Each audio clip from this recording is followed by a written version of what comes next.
Noon. I've been doing some social media, some blogging, some writing for work, and now I'm gonna make a pair of earrings and head in. So I thought I would give you some behind the scenes of design. So this project that I'm doing, kind of exciting. I get to just make a pair of earrings. Small problem is it was just, you know, the theme is cherry blossoms, and that was it. So I was like, okay. So maybe I should turn, I don't know. I'll look at the chat. If you want me to turn the camera down, like if you want chatty face, or if you want to look at what I'm doing, I can turn the camera down. I can pick up the camera and angle it down. Because I'm looking at it and thinking, I have a charm, I have a bead, and I have some ear wires. So does the charm go on the top or the bottom? And so this is a harder situation for me because I've, I don't know if as jewelry designers you guys find it easier when someone just tells you what they want, right? Versus you guess at what they want. Or even as a customer. I know as a customer, I tend to be like, oh, just make something. Show me. But being on the other end, I'm like, oh my God, what do I like? So maybe I'll do two different styles. That's what I'll do. I'll do two different styles. Then I'll show it to you. And then if you guys have any comments, let me know. Okay, let me see if there's like a little chat button here. There is. All you gotta do is chat and then I'll see it. Okay. So the technique, I'm using 24 gauge half hard wire. Now this bead, there's a front and a back to it. As you can see, there's a flower on one side and nothing on the back. So I'm gonna have to wrap this so it doesn't spin. Because I know if I was wearing this earring, I wouldn't want it to spin. I would want to see the flower side. Okay. So two options. I can wrap it really, really tight so that it's kind of lodged in there. And that's always a good technique. Or I can lock it down with the wire wrapped around there and make that really, really tight. But then you see the wire. So I'm not sure if anyone wants to see the wire. Let me do it with the wire locked down. So we'll start with that. And again, if at any moment you really want to see what I'm doing, just give a shout out. Maybe I'll flip the camera for the second part. So this first style that I'm doing, I'm going to wrap the bead underneath the charm. So you have to remember to put the charm on your first part. So it will look maybe bead above here. Let's make this together.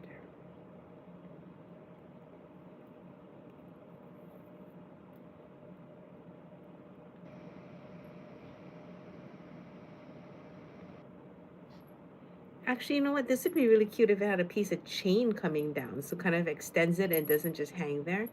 I think this is going to be the chain extension version. So we'll do two. Because I want to keep it simple since I don't know who's going to be wearing these, but I have to make a bunch, like over 10 pairs. Which is why I don't want to make a pair and then, well, make 13 pairs and then find out that nobody likes it.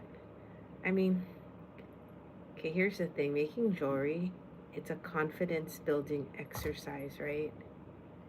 Because you're putting yourself out there and you're like, do you like this? Which sometimes feels like it translates to, do you like me? You know, I know that that is not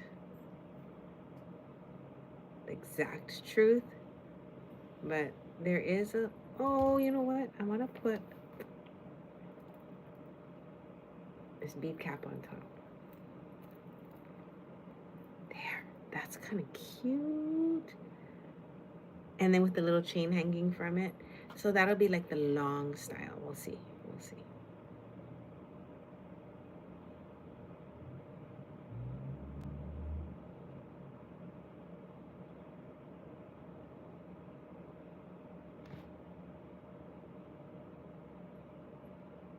How is everybody doing today?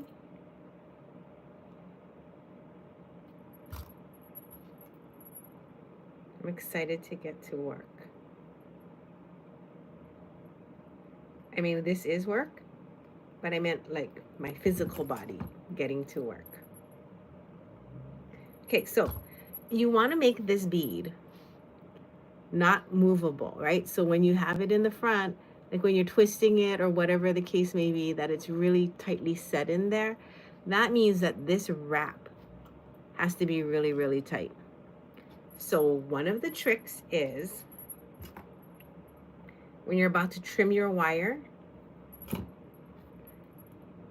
cut a little further away so you have an extension of wire. Then take your chain nose plier and push it down. When you push it down, it's going to make it tighter in the wrap portion, and that will make it not budgeable. Is that a word? Not budgeable, unbudgeable, unmoving, not moving. Very tightly set in there.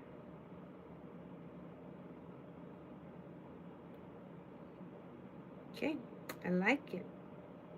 Yeah, look, it is tight. All right.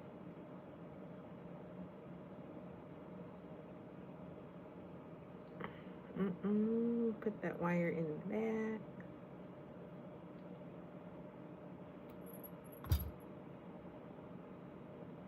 Now the charm has a front and a back, so make sure that you have that appropriately facing front. And I will move my flower, which doesn't really want to budge, which is good. Now I'm thinking, should I have put a bead cap on the bottom? I don't think so. I think the bead cap on the top is good.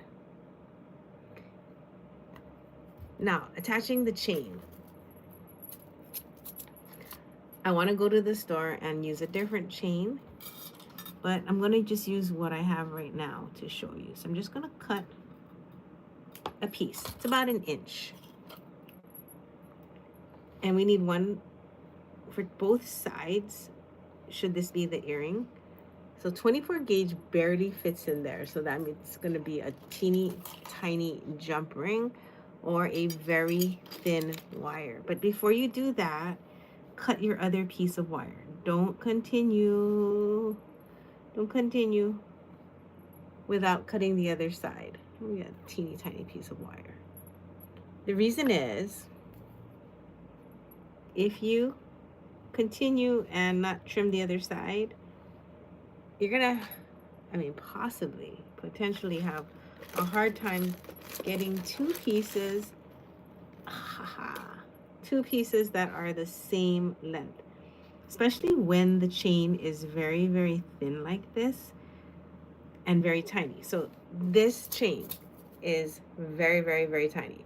So you don't want to count the number of links. Like, you don't want to be counting 1 through 20 and then try to count 20 links on the other side. I can't even see it without my glasses. So you're going to trust it. You're going to just cut. I like to steady the chains next to each other like this by pushing them against each other so they don't swing. And I just cut. And if I'm off by one, I fix the other one and just cut one. Good luck. And when I cut the chain, here is something I hope that helps you. When I cut the chain, I don't cut it with, here's the chain. I don't take the chain link and just cut it like this. I cut across the whole chain so that the piece drops off. Sometimes I've had students cut through the chain through the half, and they don't realize they might have cut through two pieces of chain, or they don't realize that they cut the chain, forget, use that chain, they pull it, and it opens, which absolutely sucks. Because when it pulls open, it breaks. What am I looking for? I'm looking for a way to add this chain to here. Now here's a little problem. I don't want to use a 26 gauge jump ring because it's really, really, really thin. What is this wire? I want to use a 24 gauge jump ring. Ooh. Or I tell you what, I might have to wrap it in there with a tiny, tiny bead. But because I don't have that with me right now, I'm going to just make a very itty bitty jump ring on the tip of my round nose pliers. And I will put it in there and we'll just see how it looks. Because if it's not cute, I won't have done all that work for nothing. My. Good thing I'm not doing this at midnight. Do you guys know how to make your own jump rings? It is not very hard. I think I have a tutorial on YouTube, but I tell you what, if you can't find it and you want me to make a jump ring tutorial, I can. Ideally, a 2mm jump ring in 26 gauge wire is not a good demonstration, which is why I'm not even going to try and hold it up to the camera to show you. Oh, here it is. It's stuck on my plier. I was like, oh my gosh, where did I put it? When I do, if you can't find it on YouTube and you message me and I make one, I will do it in 16 gauge, probably like 6mm, so that it is very seeable.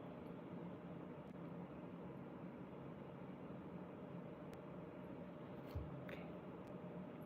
My jump ring, opening it up, putting on the chain.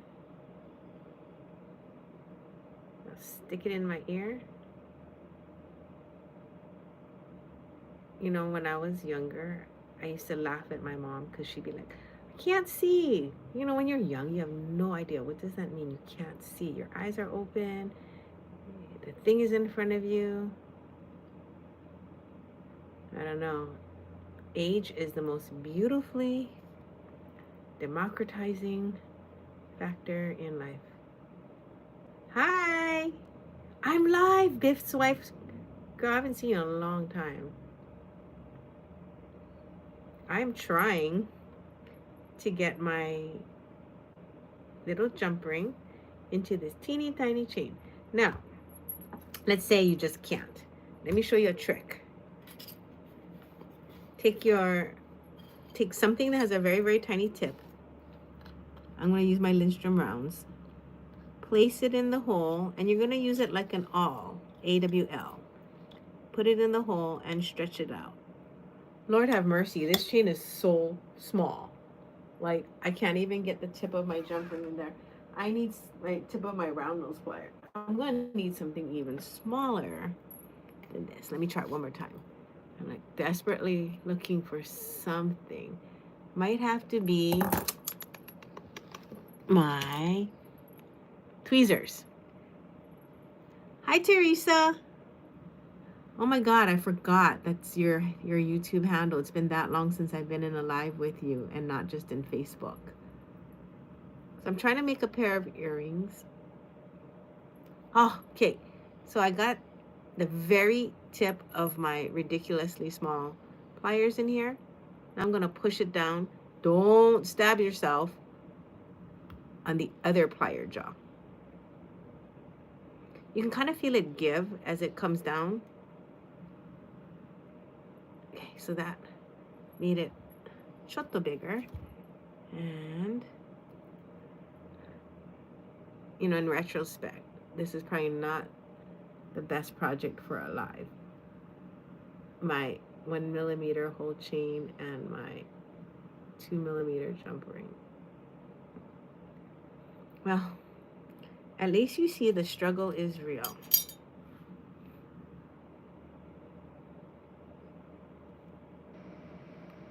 Oh my gosh. Now I don't know which of my chain holes is it. This is for real. This is behind the scenes jewelry making. This is all the cuts and edits. Oh God. I want to say a really bad word right now. So instead, I'm gonna wire wrap it in there.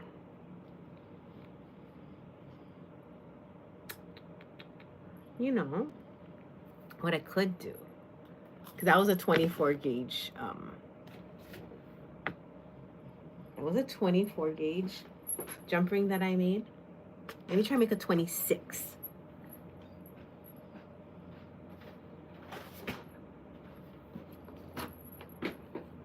And let me show you how I organize my wires now.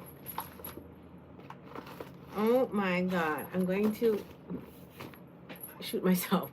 I don't have 26 gauge half hearts, so how can that be? So I started putting my wires in these bags. I had to get them on Amazon. I couldn't find them anywhere locally. So sad. But these are not just plain plastic. It is a propylene plastic, which means it doesn't smell bad, and it doesn't deteriorate like the other plastics. It did cost, I don't know, a couple cents more per bag than the cheaper ones. However, the plastic is not going to give off, it's 24, give off any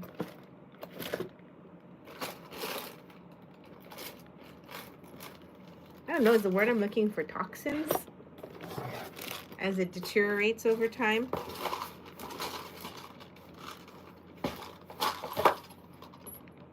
Dear Lord, is this a piece of 26 gauge in here? No, that's 28.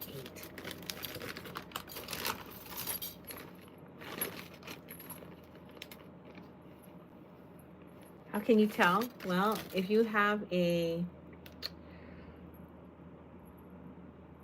wire gauge, which I usually do, it's probably with my 26 gauge wire somewhere, then that so easily goes into this chain. Check it out. Let me make a teeny tiny jump ring.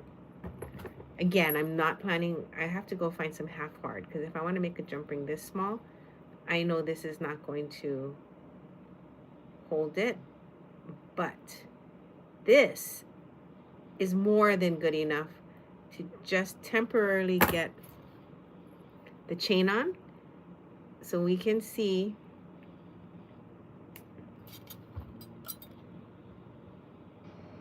if it works.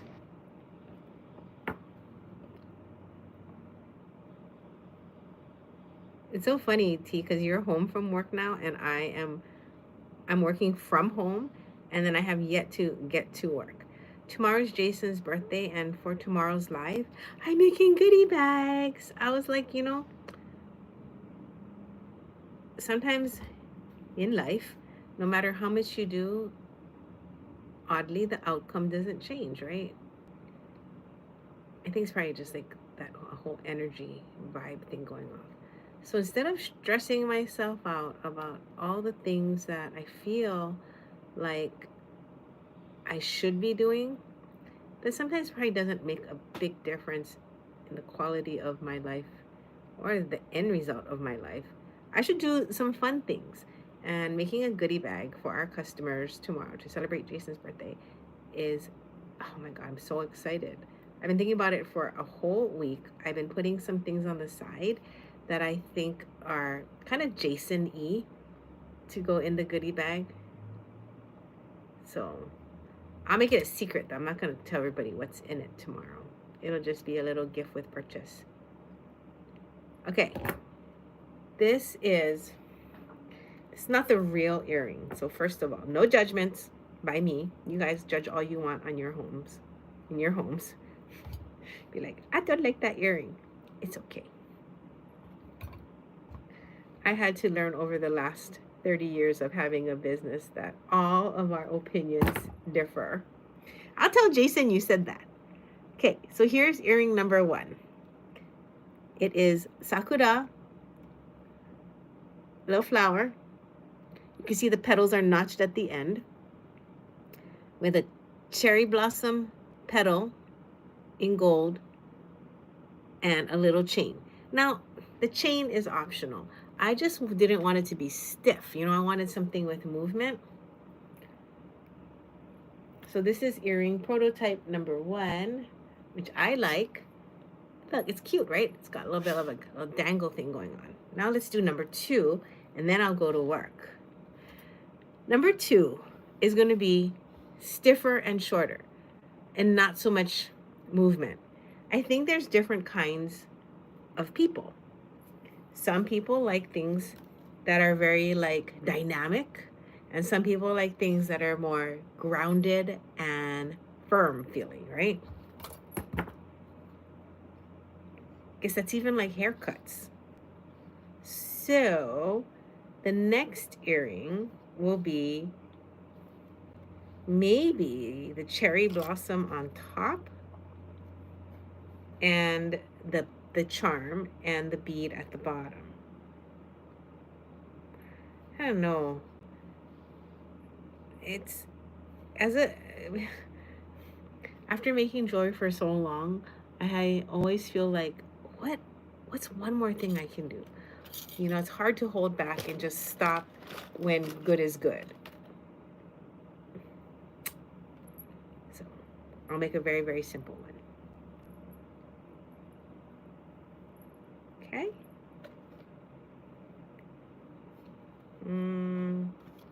With the cherry blossom. Actually, that's kind of cute. Okay, let me show you guys. Please give me your honest opinion of this next pair of earrings I'm about to make.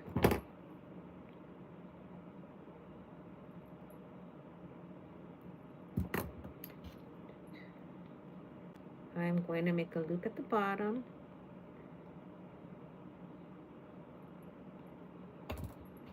You can pinch your loop really, really hard because that'll lock the wire in place. Give it some tension so it doesn't open up.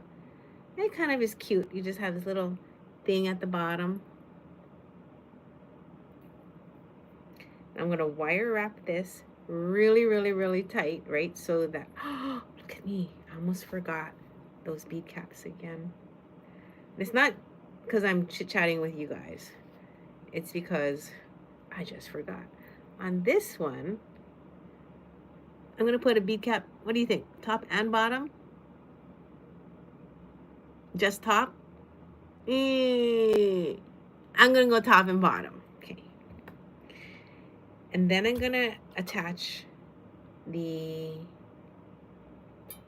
charm to it.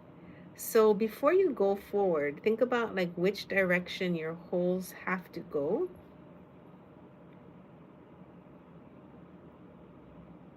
You know what? I don't like this loop at the bottom. When you're making anything, if you recognize you don't like it right away, and like not so much your technique, because sometimes your technique can't improve that quickly. You have to practice and it gets better. But if you notice like maybe you made a loop too big, or you don't really like the color that you put on there, and you're like, I'll just leave it. You know, a lot of times it's not just second guessing yourself. It is taking the time. I don't like that loop at all. Let's see if I can hammer it, and it will look a lot more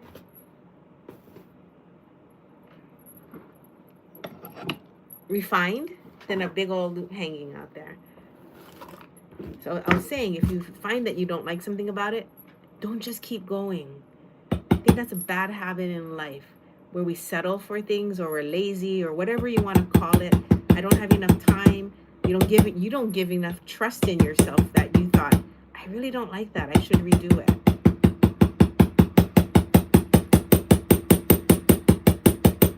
Use your beading as a practice. Oh, that's that's not big enough. It fell off. Use your beading as a practice to understand when you are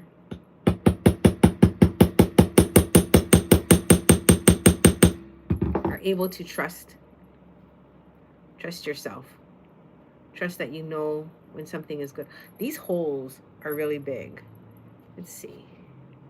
So I hammered the bottom of that wire. Aha! Look, but the bead cap stops it. Susan, I agree. I have to like it. Yeah, for sure.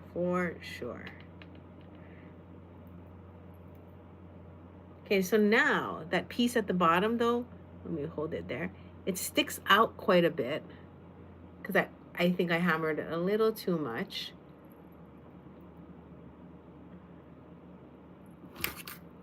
I've never done this before. What if I just cut it? Okay, now it's pokey.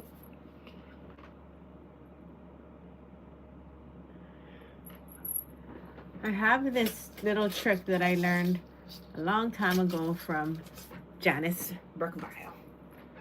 Take my coarse grit nail file. So I don't even get a real file. Just take my coarse grit file. That way you can keep this in your purse for all your jewelry making needs. See if I can bring that down a little bit. I think this is for like fiberglass nails. I don't even know if they do fiberglass nails anymore. Is it only whatchamacallit? Gel?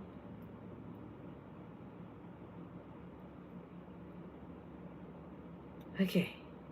At the store, I have head pins. I think I should use a ball head pin. Okay, that's okay. Let's see if I have one. My glasses, oh my gosh, these are called Mag-Eyes. We've been selling them for 25 years.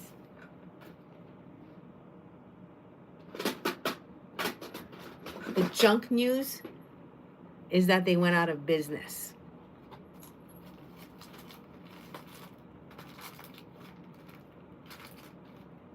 So junk.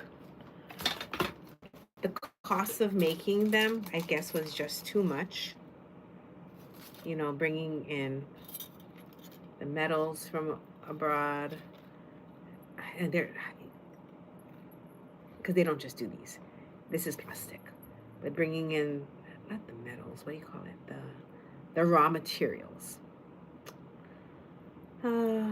Just the cost of doing everything. I'm really, really sad. I had to buy myself another extra pair to get through the second half of my life with them because they last about 20 years if you treat them well.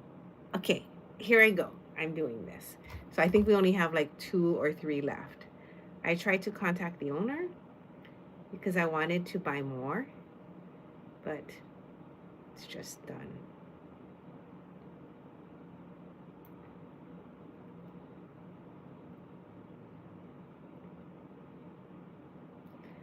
I think it's such a bittersweet feeling being in business this long and being able to see things come and go.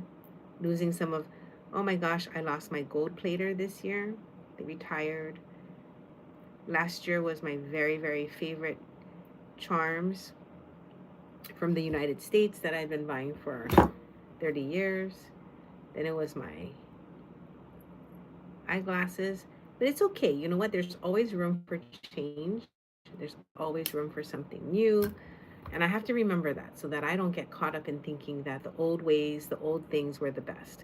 Now, I do agree.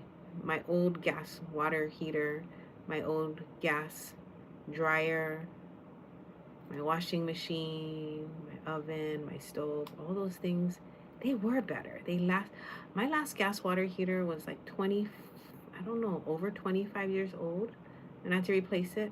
The next one lasted 2 years. Hello. What's that about?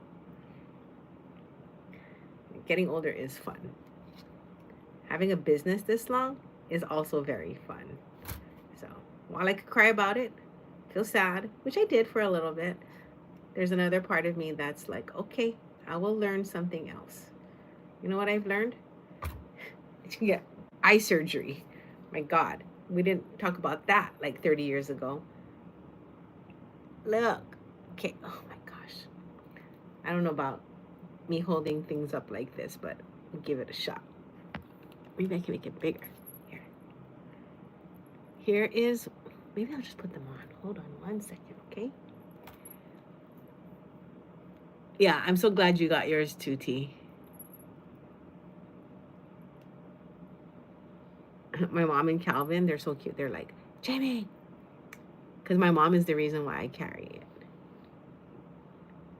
Yeah. She was very specific about wanting something that was comfortable, didn't make her sweat. Here's the tiny one.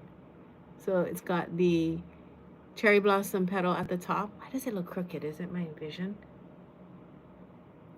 It is crooked. The bead cap is not centered. Okay, there. Okay, let's try this again. This is the cherry blossom bead. We had these made for us also in Hong Kong. And it's got the notch in the petals with the sakura on the top. And this one, my friend Dana makes these sakura. She's in Canada. Has the cherry blossom bead at the top with the sakura petal at the bottom and a little piece of dangly chain. Which one should I make? Should I do half and half? I don't think they want half and half. It's for a pageant. Well, I don't know. Because it also depends on the hairstyles of the girls, right? But the cherry blossom, do you guys know about like why it's such a revered flower in Japan? Well, probably all over the world. But it only blooms seasonally, and it's a very delicate flower. And yet it being delicate, it blooms like when the weather is super cold and it just starts to turn a little bit warmer, and they come out. They're beautiful. They're pinks, peaches, and whites. And the nature of the cherry blossom and that whole season and to celebrate is very indicative of like life and the patterns, right? Where it comes and it goes, and it's just a very short, brief moment. It's like a punctuation. If you don't pay attention, it can come and go so quickly. So seeing the flowers bloom, being there for it, being present and aware, that's called mono no aware in Japanese, having that awareness of that the time, the bittersweetness of the time going.